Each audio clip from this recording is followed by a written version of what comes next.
राधे भैया माइक ले लिए भाव के साथ मैंने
प्रभु से मेरा मन पाप प्रभु पावन तू कर देना, मेरा मन पाप प्रभु पावन तू कर देना।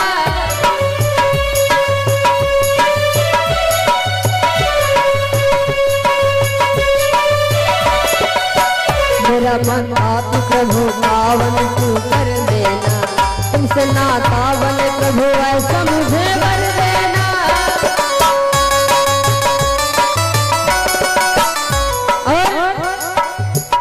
मैंने राख लिया, मैंने राख लिया, मैंने राख लिया राम रंग रचना। हरि राम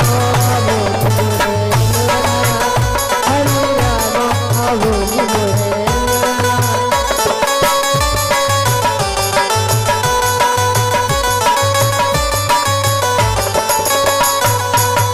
और माता बहन सभी लोग ताली के साथ कहते राम कथा सुंदर करता है और संशय विहग उड़ावन हारे। ताली बजाने से जो हमारे आपके हृदय में संशय होता संदेह होता है वो दूर हो जाता है। इसलिए सभी लोग हरि राम आवो अंगना, हरि राम आवो अंगना।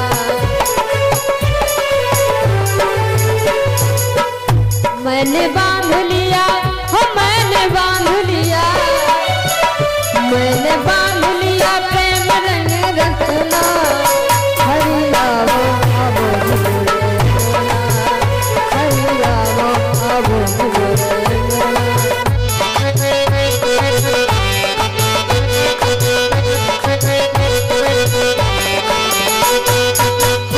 गोविंद भगवान की प्रेम सुनो साबरे सरकार की। कहते हैं संसार सागर में आकर के न जाने कैसे कैसे भक्त हुए धराधाम पे, और आपके नगर आपके क्षेत्र में जी एक अनुष्ठान चल रहा है। तो जो भी भक्त यहाँ पे आकर के विराजमान हैं,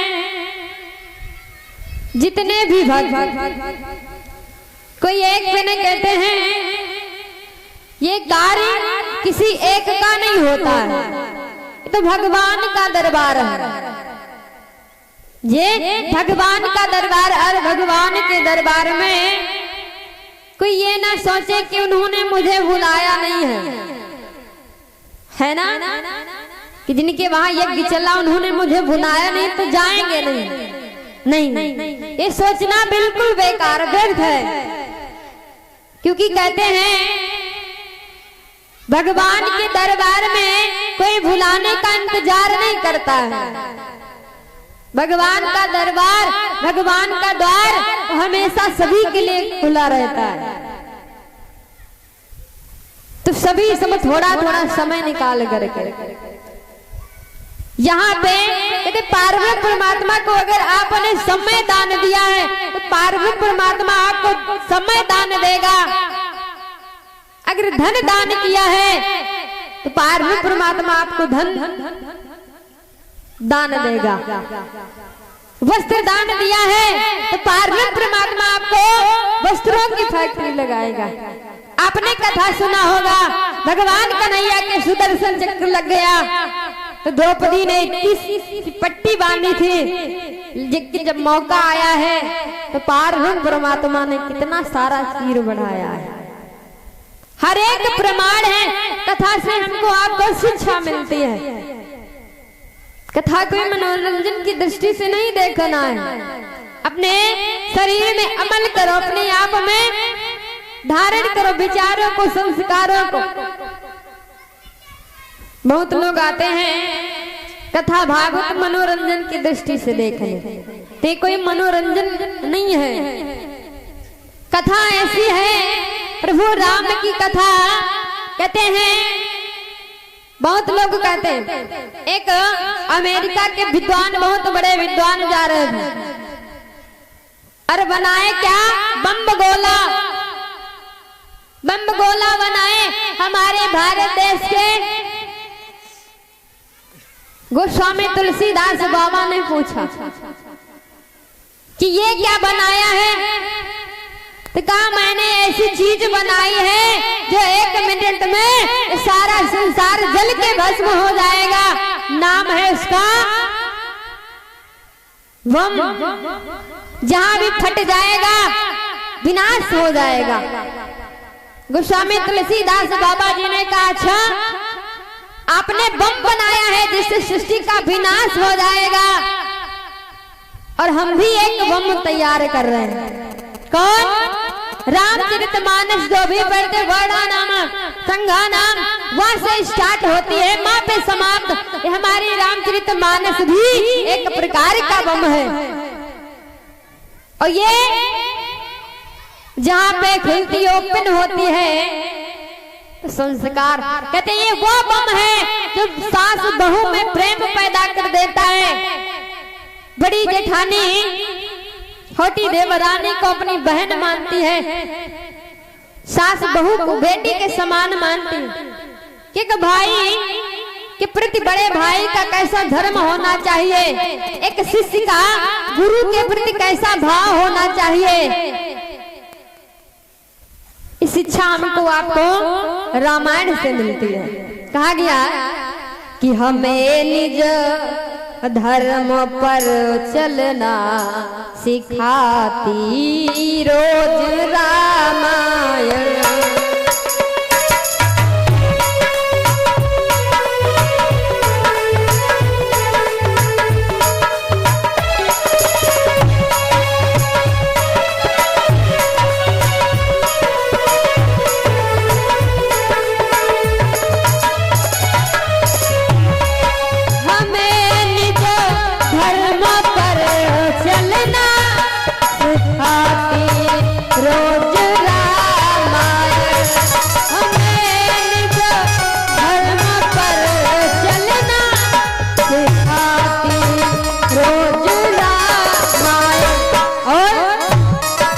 सदा शुभ आचरण करना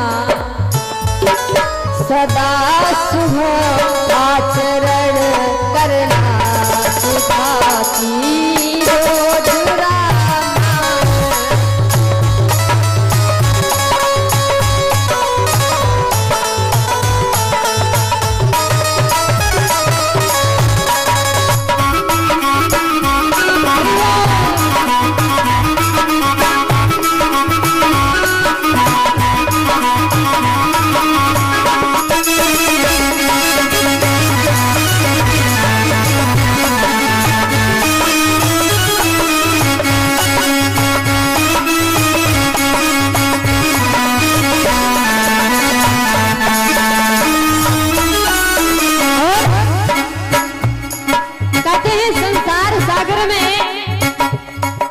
एक ग्रंथ, हर एक पुराण हमको आपको हमेशा अच्छाइयों की तरफ ले जाता है, लेकिन जो अच्छा बनना चाहते हैं सबके लिए नहीं, जो सतमार्ग पे चलना चाहते हैं सिर्फ उन्हीं को पार लगाती है। कहते हैं जिन्हें संसार सागर से उतर कर पार जाना है,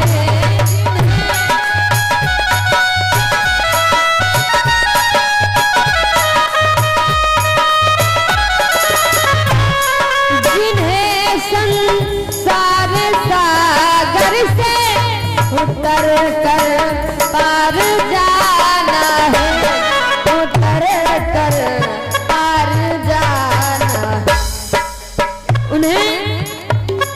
उन्हें सुबह से किनारे पर, उन्हें सुबह से किनारे पर लगाती रोज रामा,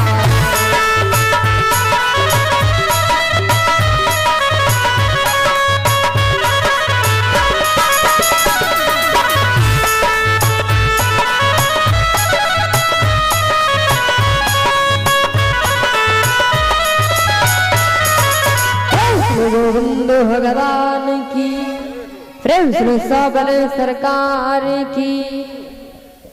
कहते हैं जिन्हें संसार सागर से उतर कर पार जाना है, उन्हें सुबह से किनारे पर लगाती रोज रामायण। कहते हैं हमें प्रतिदिन का धर्म बताती है रामायण कि हमें कब क्या करना चाहिए, कैसे रहना चाहिए। जिन्होंने इसका नियम अपनाया है, प्रभु राम ने इतनी बड़ी विजय कैसे प्राप्त किया, नियम से। कहते हुए जो व्यक्ति नियम के विरुद्ध जाता है उसका काम, जो काम करना चाहिए प्रातः 4 बजे आप करोगे उठ के 7 बजे, कभी नियम के पूर्ण जाओगे आप नहीं, हर एक काम बिगड़ता जाएगा। तो जीवन में अपना एक नियम बना के चलना चाहिए। जो भी रामचरितमानस की कथा श्रवण पान करता है तो इसको रोज का एक नया अपना धर्म पता चलता है कि आज हमको क्या करना है, यहाँ पे कैसे क्या करना है। ये सभी सब धर्म मेरी मानस सिखाती है। आप लोग यहाँ बैठे हो, थोड़ा दृष्टांत है, कहाँ लंका का। वैसे तो सुंदर कांड की है कथा, लेकिन थोड़ा दृष्टांत बताना चाहेंगे कि आप लोगों से कहा जाता कि जयकारा लगाओ, तो आप लोग शर्म करते हो। और जानते हो लंका में रावण का डंका बजता है कि जो भी मेरे द्रोही का नाम लेगा। रावण ने कभी प्रभु राम का नाम नहीं लिया, सिर्फ वनवासी द्रोही कह के पुकारता था। तो लंका में हमेशा रावण का डंका बजता है, जो भी कोई मेरे द्रोही का नाम लेगा मैं उसे जीवित नहीं छोड़ूंगा। चारों तरफ। लेकिन जब हनुमान जी गए ना, कहते लंका राक्षसों की नगरिया है। जब हनुमान जी गए तो देखा क्या कि एक बड़ा सुंदर भवन बना है, दरवाजे पे तुलसी का वृक्ष लगा है, चारों तरफ राम राम लिखा है। तो जैसे हनुमान जी ने देखा ना, लंका के 4 गेट है, सर्वप्रथम प्रथम गेट पे लंकिनी मिलती है, उसका उद्धार करके हनुमान जी ने सभी भवनों में देखा, लेकिन जानकी मैया का कहीं पता नहीं लगा। तो एक के दरवाजे पे पहुंचे जहाँ पे बढ़िया तुलसी का वृक्ष लगा है। दरवाजे पे मेन गेट पे राम राम, दीवारों पे भी राम नाम लिखा। तो हनुमान जी ने विचार किया है क्या कि लंका निशाचर हरिण कारण वासा, यहाँ कहाँ सज्जन करवासा।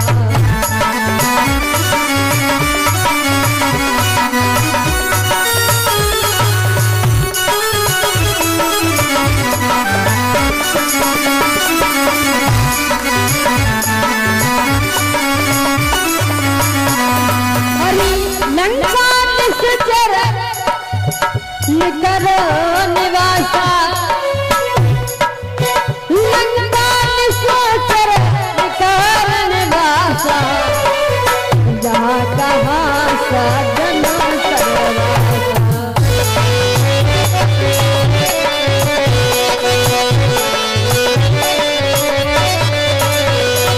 हनुमान जी ने जैसे देखा कि दरवाजे पे मेन तुलसी का वृक्ष लगा है, गेट पे राम नाम लिखा है, विचार करते हुए लंका तो राक्षसों की नगरिया है, यहाँ सज्जन कैसे रह रहा, पता करना पड़ेगा।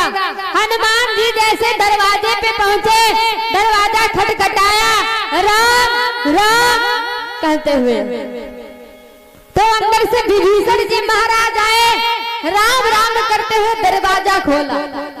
जैसे दरवाजा खोला ना, विभीषण महाराज ने पूछा आप कौन? हनुमान जी ने परिचय बताया, मैं रामदूत हनुमान हूँ और आप, मैं दशकंदर का भाई विभीषण हूँ। दोनों में परिचय हुआ।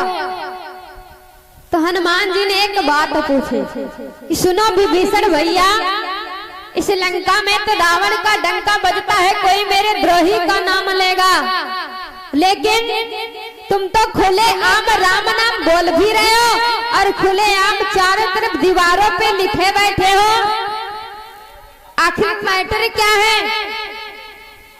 क्या रावण तुम्हें कभी डांटता नहीं है? तो विभीषण भैया ने बड़ा सुंदर जवाब दिया, सुनो कि मैं किस प्रकार से लंका नगर में रहता हूँ कि सुना हो पवन सुत रहानी हमारी, जिमी दस महु रहे जीव बेचारी।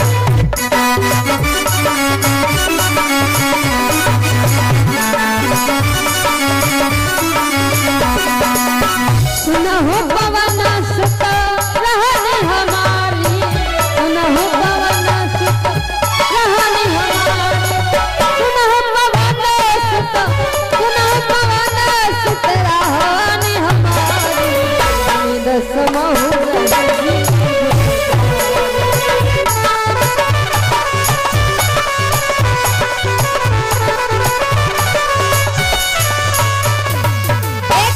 विभीषण भैया ने बड़ा सुंदर जवाब दिया, सुनो हनुमान, मैं लंका नगर में कैसे रहता हूँ पता है कि जिस प्रकार से दांतों के बीच ये जिभ्या रहती है, उसी प्रकार से मैं लंका में रहता हूँ।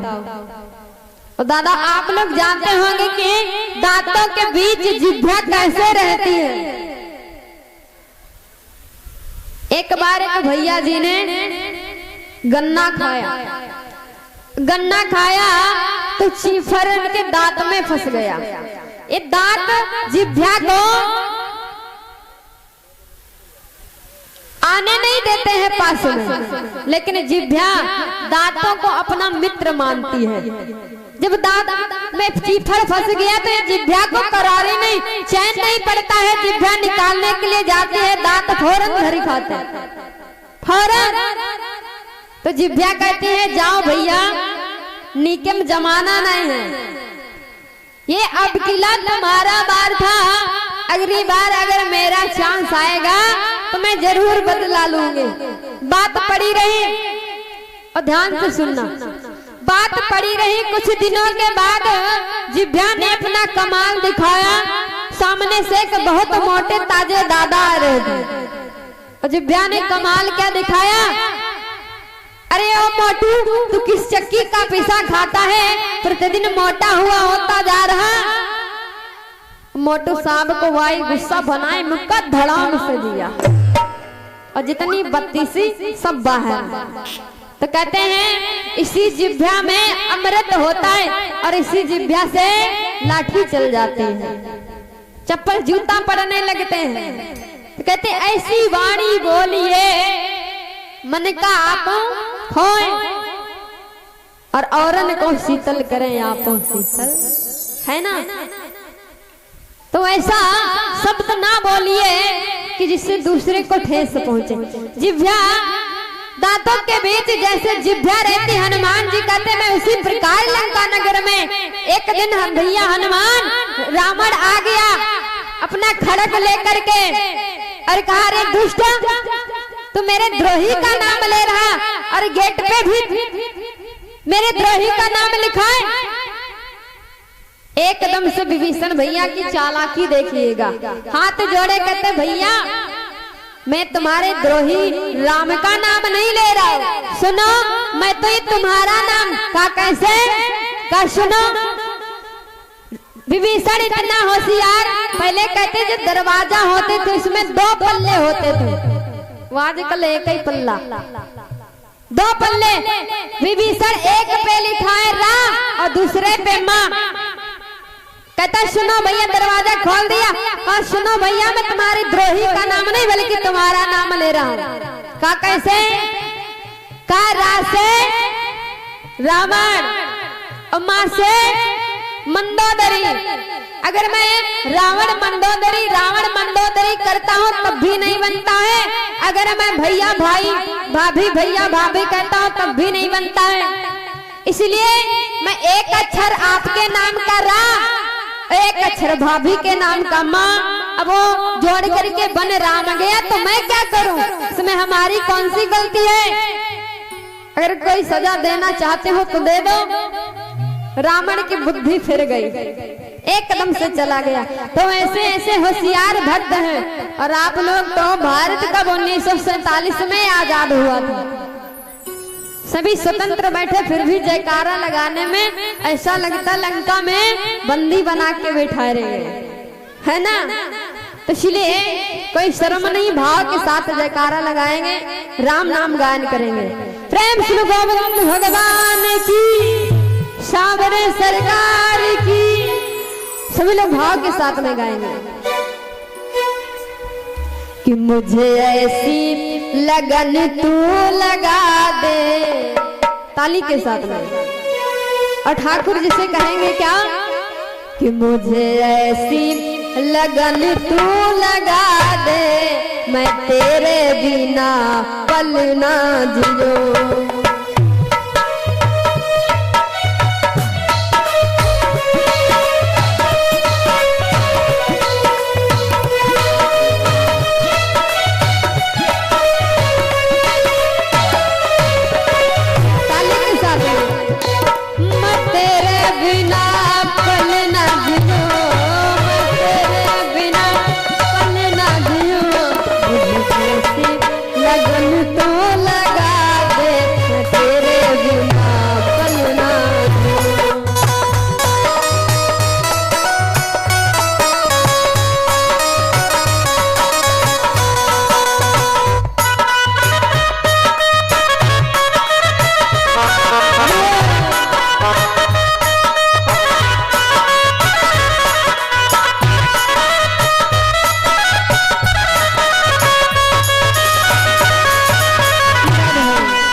गोविंद भगवान की, प्रेम सुनो सागर सरकार की। कहते थे आजकल बहुत आसान है भक्ति करना, कहते भव पार जाना बड़ा आसान होता है। सतयुग त्रेता में व्यक्ति ना जाने कितने कितने यज्ञ हवन तपस्या करते थे, संत महात्मा हठ योग करते थे, तब जाकर के कल्याण होता था। तपस्या करते थे करोड़ों वर्षों तक, और त्रेता में यज्ञ हवन और द्वापर में भगवान की पूजा करते थे लोग। और कलयुग में कलयुग केवल नाम वधारा, सुमिर सुमिर नर उतरहि पार। कलयुग में केवल भव पार का मात्र एक सुमिरन होता है। अगर भाव है, श्रद्धा है, श्रद्धा से भगवान का भजन करोगे तो अवश्य बेड़ा पार हो जाएगा। कोई हवन यज्ञ तपस्या करने की कोई आवश्यकता नहीं, लेकिन भाव से नाम भी बोलने में बड़ी शर्म आती है ना। जब कहो कि जयकारा लगाओ राम नाम बोलो तो पड़ोसी देखते, देखिए हमारे पड़ोसी बोले कि हम है बोले, है ना। लेकिन वो कहते हैं पड़ोसी ऐसे कोई काम हो तो आगे पड़ोसी देखती, और अगर कोई लाभ लेना हो तो नहीं पड़ोसी चाहती कि हमारा 2 मंजिल का है तो पड़ोसी 4 मंजिल का हो जा। एक बहुत सुंदर भक्त हुआ भगवान भोलेनाथ बाबा का। बात आई तो थोड़ा दृष्टांत बताते इसके बाद भगवान भोलेनाथ बाबा का भक्त बड़ी तपस्या किया।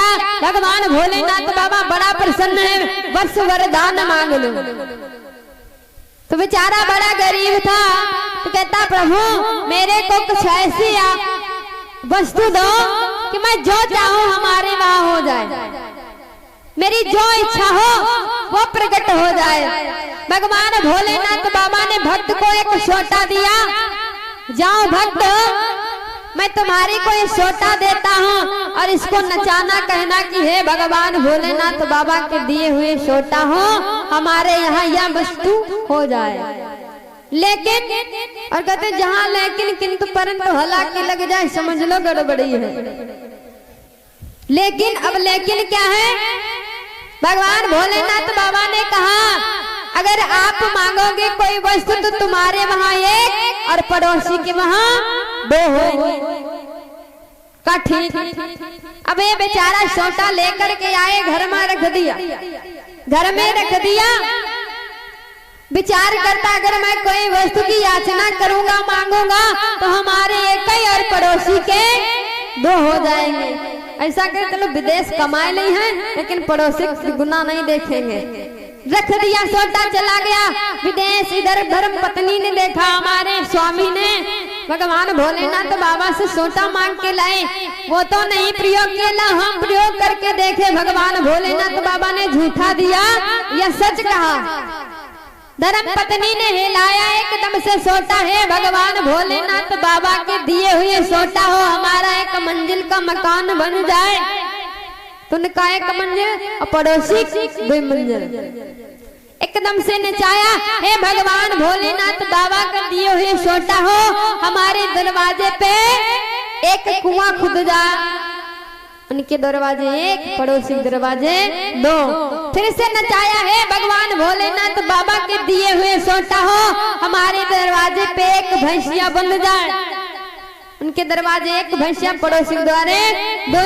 और बेचारे विदेश कमा के आए, देखा है हमारे 1 मंजिल पड़ोसी 2 मंजिल, हमारे द्वारे 1 ही भैंसिया, पड़ोसी द्वारे 2 भैंसिया। उठाए सोटा एकदम से ईर्ष्या भाव में, हे भगवान भोलेनाथ बाबा के दिए हुए सोटा हो हमारे दरवाजे पे 1 कुआं खुद जाए। 1 कुआं खुदा उनके दरवाजे, पड़ोसी दरवाजे 2। फिर नचाया, हे भगवान भोलेनाथ बाबा के दिए हुए सोटा हो हमारी आंख फूट जाए। उनकी आंख, पड़ोसी दोनों सीताराम। तो कहते हैं इतनी बड़ी ईर्ष्या खराब होती है। पड़ोसी को कोई सुख नहीं। आज का प्राणी अपने दुख से नहीं बल्कि पड़ोसी के सुख से परेशान है। तो ऐसा भाव है, तो भाव के साथ में एक बार जोर के साथ जयकारा लगाएंगे। प्रेम शुरू